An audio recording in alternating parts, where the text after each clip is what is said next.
So this is the second video for a 3-part series that I am doing. Shoulders, I already recorded. This is going to be hips.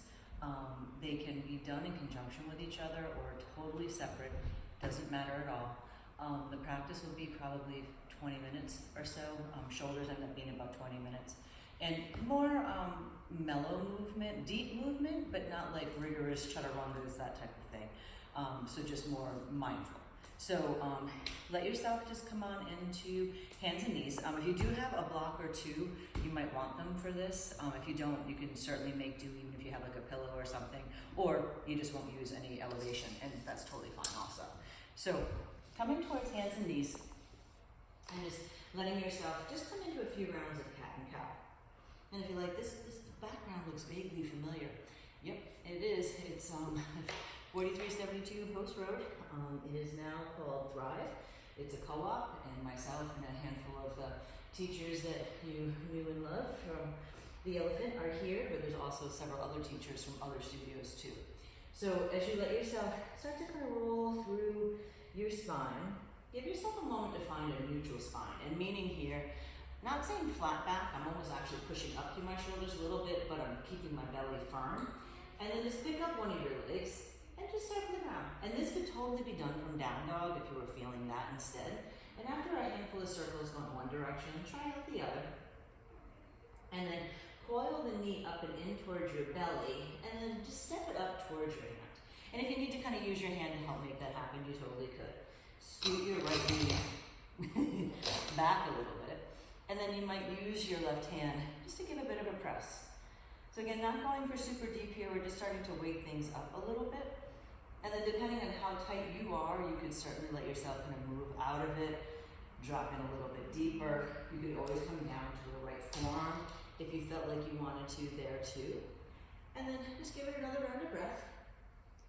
And then as you're ready to ground into your hands, curl the back toes under, either down dog or hands and knees. You can float the leg up towards the sky.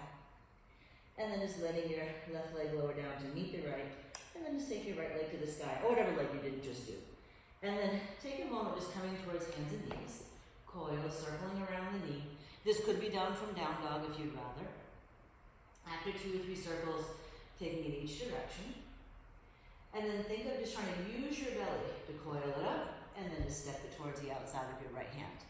Wiggle your left knee back a bit so you're not super high up on your kneecap. And then you can use your right hand if you want to give yourself a little bit of a press. You can let your chest roll way open, or maybe even bow down. Again, we'll come back here a second time, so if you'd rather say going to the forearm for the second time, I like the forearm more for getting off my wrist, not even necessarily for getting deeper into the hip. And then from here, you can start to let your hands ground down, curl the back toes under, take down dog for a moment, just taking your leg to the sky, you can bend the knee, open the hip if you wish. And then this time, just step your feet towards the outside of your hands. And take a moment from here, just letting yourself sink in towards Malasana. Now, for me, as you can probably tell, this is not a challenge. To make this a challenge, press into your feet, lift your hips a little bit. That way you're engaging the muscles, and I'm going to talk about that a few times, that engaging rather than just settling into your flexibility. Because, you know, it's a misnomer that flexibility is key to yoga.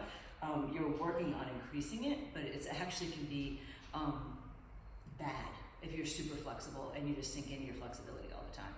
So then from here, let your hands come down, lift your hips, just forward fold, do a little wiggle of your hips, a little shake out of your head, and then just ease your way all the way up to standing. And then just climb up and over to one side, and then come on up and over to the other.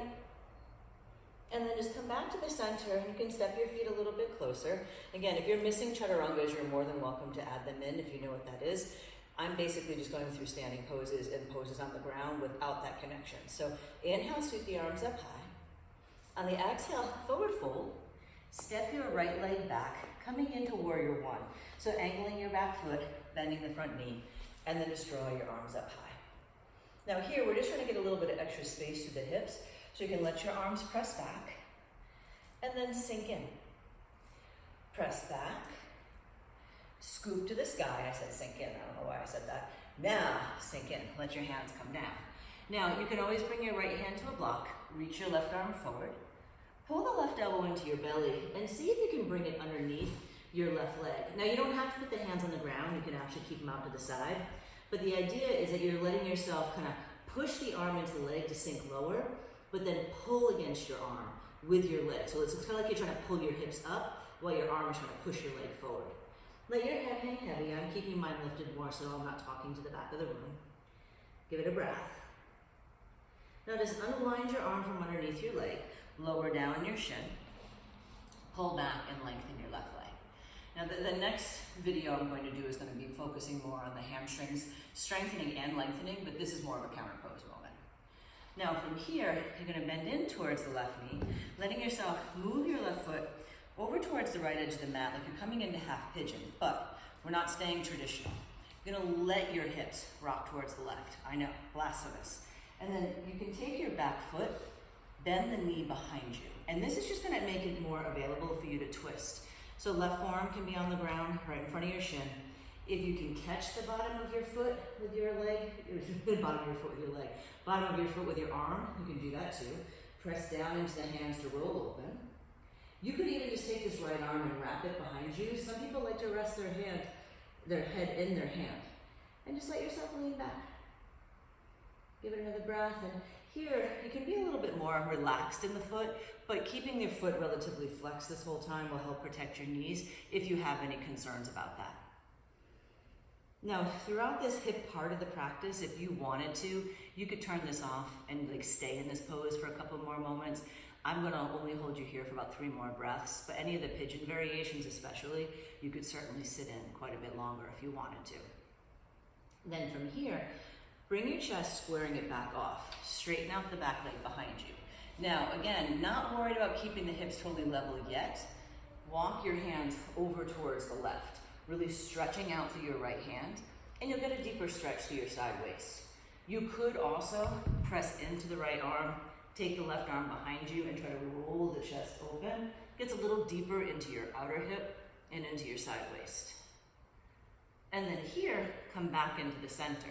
Now here's where you're going to line up for more of the regular Ekapada Kapotasana shape, the half pigeon shape, but I'm going to encourage you to try to keep your chest lifted for a few beats unless that's excruciating for you. Now for me, and this is when you might even want to use the blocks, I don't feel pigeon a whole lot anymore, and only because of years of practice with it, and there's different things that I can work on, but here's something that might be interesting for some of you, is to elevate your front leg. And if blocks are a little too high or too harsh, a pillow or a bolster works very nicely. But the thing that's important to know, and I'll turn sideways on the second side, is that I'm not letting myself sink. There's actually space between me and the ground. I'm scissoring through my legs, and I'm really being active in the back leg. Now this here, as far as keeping the chest lifted, is going to work across your kidney band, across your low back, into your glutes. I'm really squeezing my glutes too. If you wanted it to be a little bit more passive, letting yourself kind of deepen into the stretch, you could forward fold. And if you kind of turn your body a bit towards your knee, like use your right elbow towards the foot, hand towards the knee. My friend Rachel does this little trick. It helps you square off your hips. Give it another breath or two here. Now, if you are elevating your leg, I'm going to suggest sliding it off, just for the sake of safety if you haven't done this type of movement before. And then think of scissoring through your legs. You could even put this block underneath there if you wanted to make it so you wouldn't have to squeeze quite so much, but it's good practice. And then see if you can take your arms up towards the sky. Now, it might not look like a lot's happening right now, but I'm really squeezing my right leg, my right glute, that's the back leg. I'm pressing down with my left leg. I'm zipping up with the belly and then lifting the heart. And then ultimately from here, yogi's choice. This is when you might readjust. Comes up a lot, foot closer to the hip, a little bit more subtle, foot more in line with the knee. It's harder to keep your hips level, which is the key. So if you're stuck like this, that's when you might want to put a block underneath there or pull your foot closer so you can ease. This can also be done laying on your back in a figure 4 if you found that this isn't comfortable. Now it's funny because normally I don't feel half pigeon a ton, but I think because I did it with the leg elevated and now I'm doing it on the ground, I can feel it. So just notice how if you experiment a little bit, sometimes things can feel very, very different. Give yourself another breath here. And again, if you want to turn this off, pause it, stay here longer, you are welcome to. Now, when you're ready to start to release, let your hands come underneath you. Down dog is going to feel pretty spectacular, but if you're trying to conserve the energy in your wrists, you could always do hands and knees, circle the leg around. You could still let the toes drop behind you and open up, or if you were in down dog, you'd be flipping your dog right now. And then just letting yourself come back and around. And then all we're going to do from here is simply bring the right leg forward. So letting yourself start to come on in, and come on in towards your warrior one.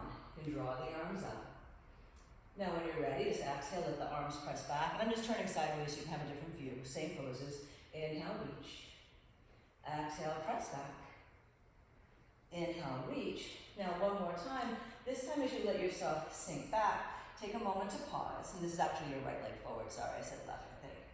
Now let your hands come down to the inside of your foot. Now if you can, take the right arm underneath your right leg. Hands can stay on the ground, or you can float them away.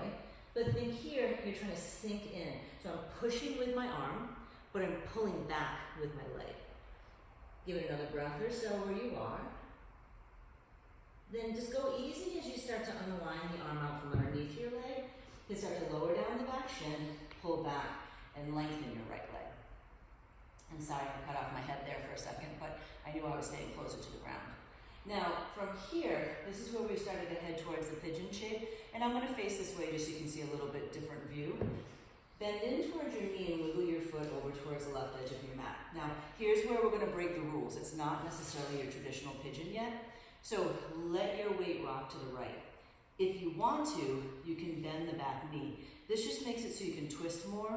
If this bothers your knee or feels weird in your legs, you can totally keep your legs straight on. Then either forearm down to the floor, maybe elbow towards your knee, and then roll open. You can let your arm kind of come to your waist to help you lengthen. You can support your head in your hands.